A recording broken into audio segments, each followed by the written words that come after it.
Hello everyone, it's Shadow the Rat, and in this video I thought I'd go over some tips on how you can care for your older rats. Now I do want to say before I begin this video that many rats do age gracefully and they need little, if any, different care, but sometimes you do need to put in a bit of extra work as your rats grow older to keep them healthy and happy. Okay, so I'm going to get started by talking a little bit about caging. So if your older rat is still mobile and they can still jump around and climb the bars and stuff like that, then there's really no reason to change up your cage too much. And I say this because as rats get older, they tend to exercise less than they did when they were younger, but they also tend to eat the same amount of food. So this means that older rats are more prone to gaining weight and becoming overweight or even obese, and that's not really something you want, especially because as they get older, that kind of makes them predisposed to some health problems. So to combat this, if you keep the cage very climbing based, like if they have to actually climb up the wire bars or if they have to use different things to get to higher places, then they're going to be spending some energy, they're going to be burning some calories just by jumping around the cage. Maybe add some more hammocks, because if your rats do fall from a high place, then it's going to be pretty harmful to them. But if they have a few hammocks to stop their fall, then they're just going to fall onto a soft surface, and if they're not falling very far, it's probably not going to hurt them and they'll just go on their way. Now, if your rats are still mobile, but they're kind of clumsy or they can't jump as well as they used to, then you might want to consider adding things like chinchilla ledges or lava ledges, and these can act as staircases and help your rat get around the cage.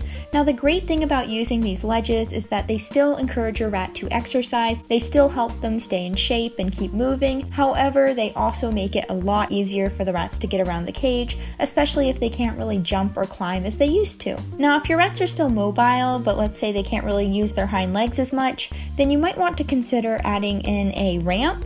Now, the nice thing about my cage, which is the Critter Nation, is that it comes with this one ramp, a wire ramp actually, that has a fabric covering, and this basically means that the rat can climb it without getting their feet stuck in the bars.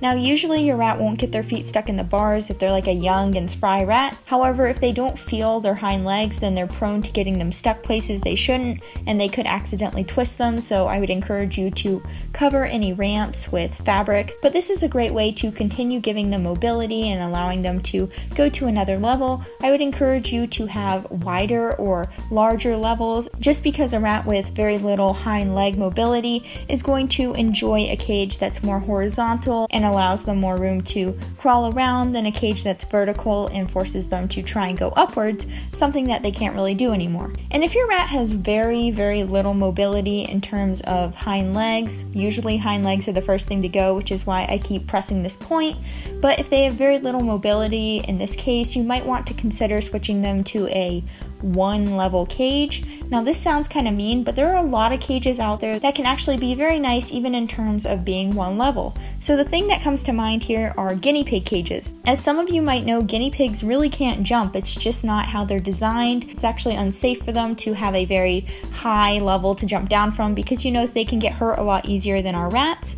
So they tend to have very flat cages. People tend to build them, or even in some cases you can buy them. And then the great thing about these guinea pig cages is that they're very large. So if your rat has some more mobile friends who still continue climbing and such, you can probably add a few climbing toys in there and other stuff and house all the rats together, because as you probably know, rats are very social creatures and they do best when they're living with their cage mates. So separating them due to illness is usually more stressful on them than beneficial. So it's always great if you can end up keeping everyone together. So another thing you can try is adding more huts and hides and enclosed stuff on the bottom of the cage. So if you have a less able rat, this is a great thing to do, just because it encourages all the more mobile rats to actually go down and cuddle and sleep with them, instead of forcing the less mobile rat to actually climb up to be with the other rats.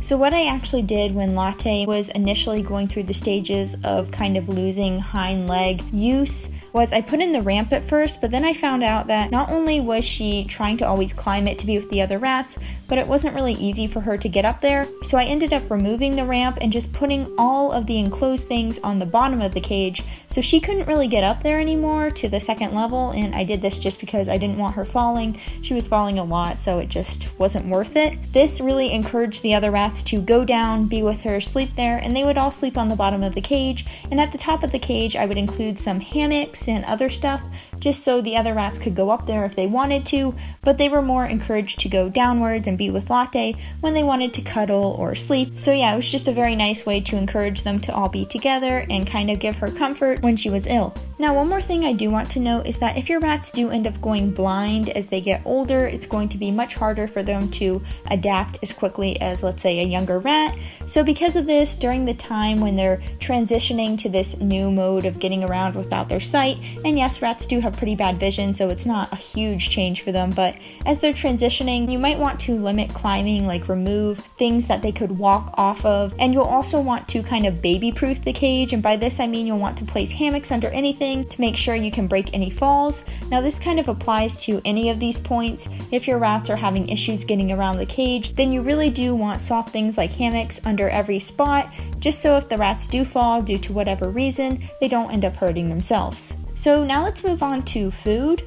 Food-wise, older rats can continue to eat their regular diet for the most part. You will want to weigh them on a daily basis in order to keep track of how they're doing health-wise. Weight can really tell you a lot about how the rat is doing. If they're gaining weight, it could be for a certain medical reason. Same thing if they're losing a lot of weight. You always want to make sure that you kind of know where they are. If your older rat begins to gain weight due to a lack of exercise, you can consider limiting more treat-based foods or even their actual diet. However, because older rats often don't have much time left, you might just want to consider letting them enjoy themselves. Now, if your older rats begin to lose weight, on the other hand, due to a difficulty eating or other things, you might want to consider soaking their lab blocks or food in water just to make it mushy and much easier for them to eat. And in some cases, you might want to even add in some Ensure or Meat Baby food just to encourage them to eat a little more of their regular food. Now, some older rats will need supplemental feedings of something like Meat Baby food or Ensure several times a week just to keep them at a good weight. And in these cases, I'd recommend you take the rat out of the cage in order to prevent their cage mates from eating their food. You'll also want to make sure that if your older rat has hind leg issues, your water bottles are pretty close to the ground just so the rats can drink from it without having to stand up. Now, as a quick note, if you do need to give your rat medication, one of the easiest ways I've found to do so is by mixing it up with yummy treats. I recommend smelly and tasty liquid treats like Meat Baby food or Ensure, as not only are these super high value treats, but they also ensure that the rat can't just nibble around the treat and not get the medicine. Both these treats also provide hydration and nutrition, and they're great for keeping your ill rat's energy up just while the medicine is kicking in. Now let's move on to body care. So older rats are going to need a little bit more care in this regard than a younger rat. I would suggest checking their nails and teeth every few days at minimum. If their nails seem to be too long, you can use human nail clippers, or in my case, small animal nail clippers to clip their nails. I do this personally by distracting a rat with a treat and then cutting their nails, but I will also link another cutting nail method below. Just remember that you can't cut the entire nail off, as there is a live part about halfway up called the quick. If you cut this, the rat will bleed, and you will probably want to have cornstarch or flour available to help stop the bleeding. Now, most rats also have clear nails, which means that the quick is pretty easy to see. It's the red and dark area of the nail that's closer to the rest of the foot, so it's pretty easy to avoid, but sometimes when they're squirming, you can nick it by accident, and it's just a good idea to have some of these clotting agents like flour on hand. Now, if your rat's teeth become misaligned, you're probably going to need to take them to the vet. For those of you wondering if you can just give your rats extra chews if their teeth seem to be becoming misaligned or too long, this isn't going to work because rats don't actually grind down their teeth with chews, but rather they grind them down themselves by grinding them and rubbing them back and forth in an action we call Bruxing. But this only works if the rat's teeth are aligned properly, and if they become misaligned, no amount of Bruxing or chewing is going to be able to bring their teeth back to a normal size. Instead, you're going to need to see your vet in order to have their teeth trimmed. And in some cases, you may even want to ask to be shown how to clip or file the teeth yourself, as once a rat's teeth become misaligned, you're going to need to trim them every week or so for the rest of their life. If you don't trim your rat's teeth at this point, they'll actually continue to grow and grow up into the cheek and mouth, which would eventually prevent the rat from eating and actually starve them to death. So yeah, you really want to keep track of your rat's teeth. Now, I do want to say, in most cases, if your rat isn't born with misaligned teeth, they're not going to just gain them out of nowhere. However, it can happen, especially with older rats. So another thing you might need to do with older rats is to wipe them down with a warm washcloth or kid-safe wipes. This is because as some rats age, they get less adept at grooming and cleaning themselves, and they might need some help.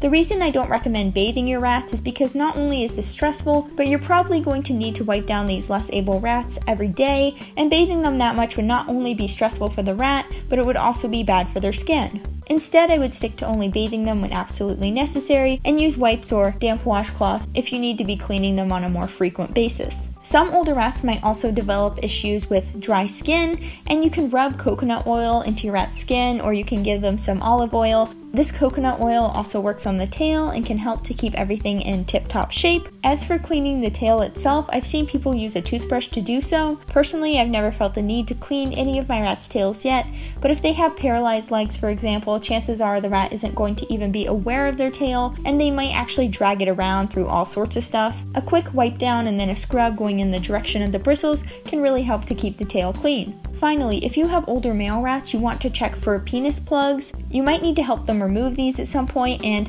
having never had males myself, I can't show you this process. However, I will link a site below that describes how to do so with pictures if you need help. Be sure to check your older males for penis plugs often, as these can prevent your rat from peeing and thus actually kill them. I do want to note that female rats can also sometimes need some help in removing mucus buildup around the vagina as they age, so it's worth checking your female if she's no longer able to groom her privates. In my rat Latte's case, I did end up having to gently wipe away several mucus buildups from her vagina once she could no longer groom herself. Another thing you want to consider with older rats is vet trips. Whereas younger rats can often be pretty healthy, older rats often have a weaker immune system and thus can get sick easier. Because of this, you really want to have some money set aside for if they do need medical help, as rats, and older rats in particular, can go down really quickly once they get ill, and getting them treatment quickly is the key to saving their lives. That's basically all I have for this video, but I wanted to wrap this up by saying that while older rats may slow down and while they may become less playful, most of them still tend to enjoy some free range or other forms of out-of-cage stimulation. All of my older rats continued to wait for playtime each night, and while they would often only explore for a few minutes before choosing a comfy spot to curl up, they still enjoy free range enough for me to recommend giving even less able rats the chance to explore. As I stated in my previous video on training older rats, they may have less stamina and thus be less willing to learn active tricks like agility, but I also find that they tend to be able to concentrate for longer stretches of time and have the patience to learn precision tricks. Above all else, just remember that even as your rat ages, they still continue to deserve your love and attention.